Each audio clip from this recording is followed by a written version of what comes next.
você? Eu sou a Fabi e depois de um tempinho sumida aqui no canal, porque se você aí acompanhou o vlog da minha viagem para Paraty, sabe que eu acabei ficando com o celular molhado e acabei ficando sem celular.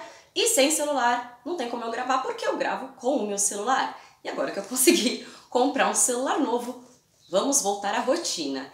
E o vídeo que hoje eu trago para vocês é a resenha de um livro que eu li lá no mês de novembro, que é o livro Pacificando o Espírito, de Dalai Lama. E este livro, ele é a transcrição de uma série de palestras que Dalai Lama apresentou no Instituto Karma Ling, na França, como uma série de perguntas e respostas. E aí, durante toda essa palestra, ele elucida as pessoas um pouco sobre o budismo e fala principalmente sobre as 4 nobres verdades.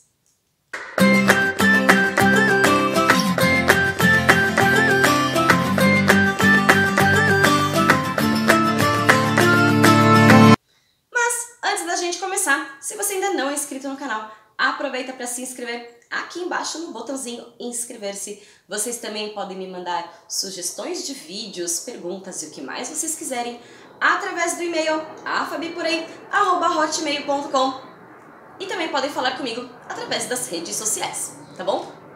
E é muito legal porque o Dalai Lama ele já começa a sua explanação falando sobre o ser humano e a sua busca incessante pela felicidade e que, a termos mais leigos, a felicidade seria a ausência de sofrimentos, mas de acordo os textos vão passando, as perguntas vão rolando no decorrer do livro, vai ficando muito claro que, de fato, nós somos os causadores dos nossos próprios sofrimentos. E aí, logo no começo do livro, tem a seguinte passagem: a cada vez que o discernimento humano deve intervir, ainda que isso passe de formas diferentes para cada um, o homem aparece como o ser dotado do maior e mais intenso mal-estar, o ser que mais tem esperanças e apreensões. E isso não é tudo. Nesse planeta, o mais encarniçado destruidor é, na verdade, o próprio homem. Seria quase lícito dizer que, se o ser humano não existisse sobre a face da Terra, seria possível experimentar uma paz muito maior. E penso que o meio ambiente iria muito melhor do que vai hoje. Se o homem não existisse, os peixes e os incontáveis outros animais sensíveis ao prazer e à dor que vivem sobre este planeta não experimentariam os terríveis sofrimentos decorrentes da exploração do homem.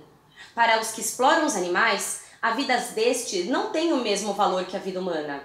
Tais indivíduos pensam que se o homem não existisse, haveria muito menos animais. Que sem o homem, os animais não fariam outra coisa além de devorar uns aos outros. Mas não é isso uma forma de equilíbrio natural? Pensando bem, não seria mais válido desejar o desaparecimento do ser humano? Sendo o homem dotado de um discernimento tão poderoso, se lhe fosse possível rodear-se de amigos leais, ele daria um sentido à sua vida. Ela seria construtiva. É, portanto, importante que façamos uma reforma do nosso espírito, examinando-o detalhadamente. Deveríamos desenvolver sua bondade e utilidade, torná-lo mais forte, reduzindo seus aspectos nocivos. Não é isso essencial? E é muito legal que ele também vai falando a mesma coisa que eu já falei aqui diversas vezes.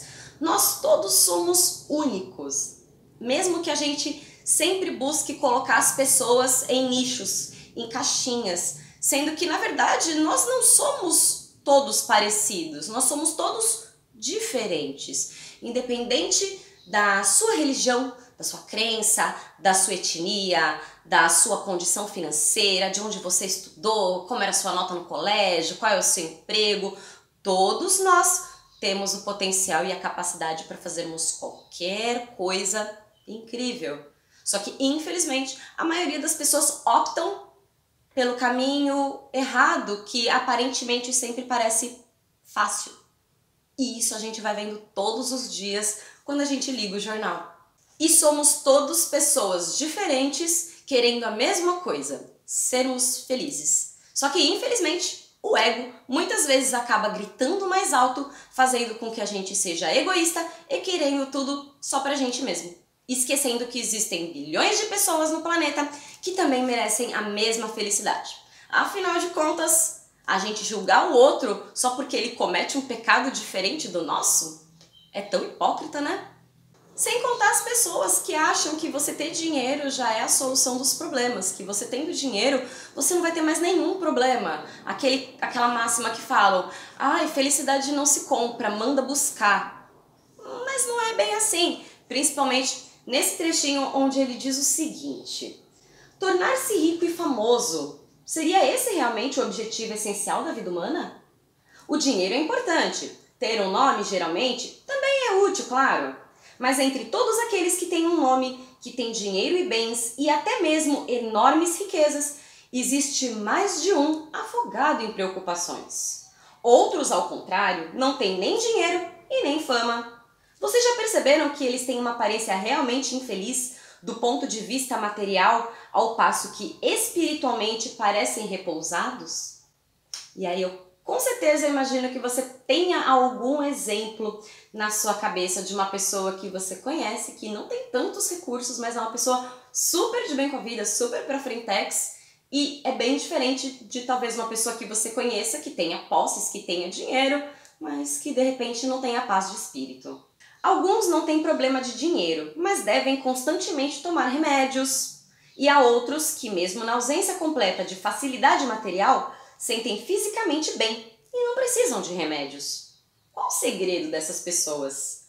Quando a paz reina no espírito, sentimos-nos sempre contentes, mesmo quando as condições exteriores não são as melhores. O corpo pode ter acesso à saúde, mas sem a paz de espírito, nenhuma felicidade é possível, mesmo nas melhores condições.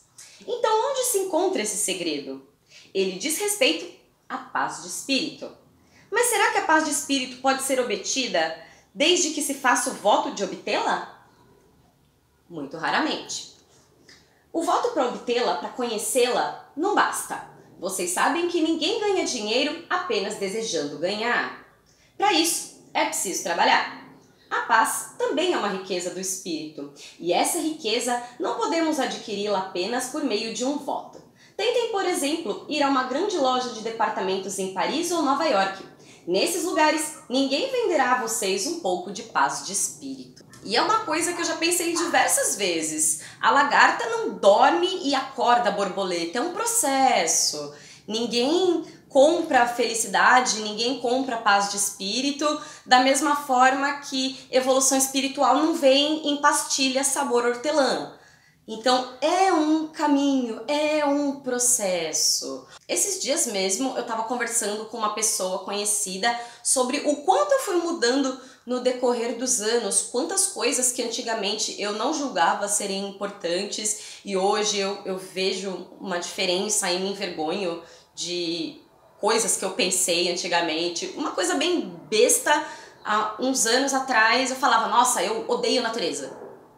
Choque.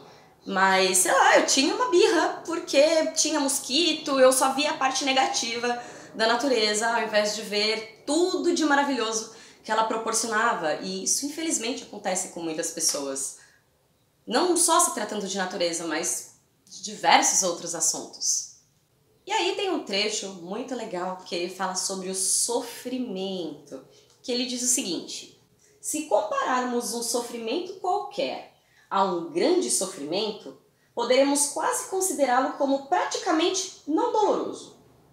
E é ainda com relação a um outro que será possível percebê-lo como um grande sofrimento. Tudo isso é muito relativo. A maneira pela qual duas pessoas diferentes veem o mesmo sofrimento depende, portanto, do fato de não encará-lo da mesma forma. Não se poderá dizer que as percepções de ambos são verdadeiras, já que seus pontos de vista são relativos e, portanto, diferentes. E aí eu gosto, aproveitando para fazer uma pequena pausa para a gente pensar sobre a empatia, que afinal de contas é como ele falou, um sofrimento para você pode não ser um sofrimento para uma outra pessoa, como de repente o sofrimento de uma outra pessoa para você pode ser uma coisa patética. Mas tudo isso vem com base do julgamento e do nosso ego, esse tão safadinho ego que faz com que a gente veja que tudo nosso é mais caótico, os nossos problemas são piores, são mais dramáticos, tudo nosso é mais exacerbado, porque afinal de contas a gente tem essa dificuldade de se colocar nos sapatos das outras pessoas. Então é muito importante a gente ter essa noção de que o sofrimento para cada pessoa é relativo e com base nisso não julgar quando o outro está sofrendo. Então ao invés de julgá-lo, ajudá-lo. E aí tem um trechinho logo depois, que é uma pergunta que já me fizeram de outras vezes aqui no canal, eu já respondi, mas Dalai Lama também recebeu e também respondeu, que é: existe um karma coletivo mais pesado para alguns povos, como por exemplo os tibetanos, os armenianos, os judeus ou os ciganos? E eu recebi essa pergunta na época em que caiu o avião com o time da Chapecoense e me perguntaram se era possível que todo mundo tivesse o mesmo karma e tal. E aí, sobre karmas coletivos, Dalai Lama explica o seguinte: não creio que todos esses indivíduos tenham realmente acumulado juntos o karma, ao mesmo tempo e no mesmo lugar. Eles acumularam um mau karma em lugares diferentes e em diferentes épocas. Depois, vinda a hora da retribuição, eles experimentaram a maturação daquilo que o karma deles tinha em comum. Pelo menos isso é o que eu penso. E foi isso também que eu respondi. Então, são diversas causas. É como eu falei no vídeo Causa e Efeito, se você ainda não assistiu, vou deixar linkado aqui em cima, que do momento que a gente faz a causa até o efeito, pode ser tanto instantâneo como uma coisa mais demorada. Um exemplo de uma coisa demorada é, por exemplo, você plantar uma árvore. Então você coloca a semente na terra, ali está a causa. O efeito, que é a árvore grande com seus frutos, vai demorar um tempo para acontecer, mas a causa foi feita. É só esperar o momento da retribuição. E aí, ele fala logo o seguinte, e eu acho isso muito, muito, muito importante, vou ler até devagarinho, que é para fixar bem na cabeça, sobre causa e efeito de novo. Peguemos um exemplo de um ato verbal, principal causa, acredito eu, que onde a gente faz coisa negativa. Em épocas de internet, onde as pessoas se escondem por trás de perfis fakes para ofender outras pessoas, para fazer campanha, para fazer um monte de tipo de intolerância, ato verbal também é outro grande causador de mágoas. Então, ele diz o seguinte: peguemos o exemplo de um ato verbal, bom ou ruim, pouco importa. Uma vez que ele cessou, uma vez que você parou de falar, mas a continuidade que se segue após o seu desaparecimento existe realmente. E é essa continuidade do ato desaparecido que, desde que encontre mais adiante certas condições, terá o poder de produzir um efeito particular. É precisamente este potencial que se insere no simples sentimento do eu. Agora peguemos o exemplo do karma, que provoca a existência dos agregados da vida seguinte. Quando, enfim, ele encontra as condições necessárias, esse karma tem o poder de permitir que os agregados existam. Eu acho muito importante frisar essa parte porque eu recebo vários e-mails de pessoas que sofrem com problemas de relações interpessoais e principalmente problemas familiares, pai que brigou com filho e problemas assim entre parentes muito próximos, irmãos, e todos eles, a maioria que na verdade foram causados por mágoas. Então as pessoas ouviram coisas que ficaram muito magoadas e foram levando essa mágoa adiante, e essa mágoa foi impedindo com que essas pessoas voltassem a se relacionar normalmente com as pessoas que as magoaram. Então isso é uma coisa que aparentemente muita gente não pensa. Simplesmente a hora que tá bravo, vai lá e cospe fogo, cobras e lagartos, sem pensar nas consequências, sem pensar que às vezes o que ela tá falando tá magoando tanto a outra pessoa, e às vezes a pessoa não demonstra que tá sofrendo, guarda com ela, mas ela nunca mais vai voltar a ser a mesma com quem a magoou. Porque afinal de contas, se ela já foi magoada várias vezes, é normal ela ficar calejada e esperar que essa pessoa vá magoá-la de novo. Então, é muito complicado em relações onde uma pessoa é muito arrogante, uma pessoa tenta sempre se impor e ser tirano em relações, sejam elas relações conjugais, relações familiares, relações de trabalho. Sempre que você fala uma coisa, age de uma maneira errada com outra pessoa, aquilo vai deixar uma marca. E há uma possibilidade muito grande de a pessoa que fez essa maldade esquecer. É aquele clássico, né? A pedra esquece, quem tomou a pedrada não esquece. Então é muito importante a gente ter essa consciência e a gente prestar atenção, porque se a gente deixar a nossa cabeça e a nossa emoção dominar todas as nossas ações, aí ó, é só ligar a TV, quantas pessoas matam por um momento ali de fúria, um segundo de descontrole. Tá bom a gente pensar nisso. E aí, logo num trecho adiante, ele fala sobre esse karma que a gente vai criando através de pensamentos, palavras e ações da seguinte forma. O karma vem das emoções negativas, e as emoções negativas são consequência dos pensamentos de uma atividade mental incorreta. Os pensamentos de uma atividade mental incorreta, como disse Nagarjuna, resultam das construções conceituais da crença realista. A libertação é consequência do esgotamento do karma e das emoções negativas. O karma e as emoções negativas resultam dos pensamentos discursivos. Estes emanam das construções dos conceitos. E, da mesma forma que ele fala sobre essa causa e efeito, tem uma pergunta bacana falando assim: o que fazer para perdoar e esquecer as experiências passadas criadoras de sofrimento? E o Dalai Lama responde: é preciso perdoar, mas não se deve esquecer. Para um budista, é útil pensar que se chegou a esgotar o karma individual. Quando evocamos todos os sofrimentos que já atravessamos, só podemos nos regozijar pelo fato de termos esgotado tanto karma. Parece que a prática da troca e o fato de aceitar todos os sofrimentos possíveis proporciona à alma um grande fortalecimento e muitas alegrias. Mas no caso especial daqueles que não se interessam pelo Dharma, uma infelicidade pode sempre suscitar uma outra. É preciso tentar ver as coisas de diversos ângulos.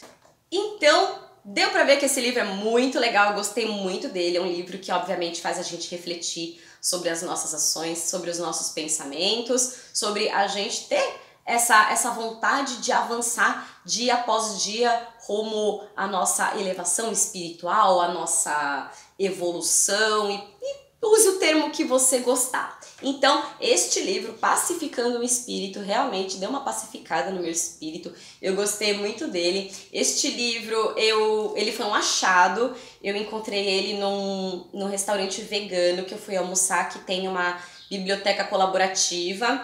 E aí, como é um restaurante que eu vou com uma certa frequência, às vezes eu troco alguns livros lá. E esse foi um grande achado, gostei muito. Então, não sei quem foi, mas agradeço muito a pessoa que deixou ele lá. Então, se você gostou e tem alguma sugestão de livro para me dar, me escreve aqui embaixo nos comentários. Se você gostou, não esquece de deixar o seu joinha, se inscrever aqui no canal para receber as notificações dos próximos vídeos. E vocês também podem ver os diversos vídeos dessa playlist aqui em cima, tá bom? Então, por hoje é só. Um beijo e tchau, tchau.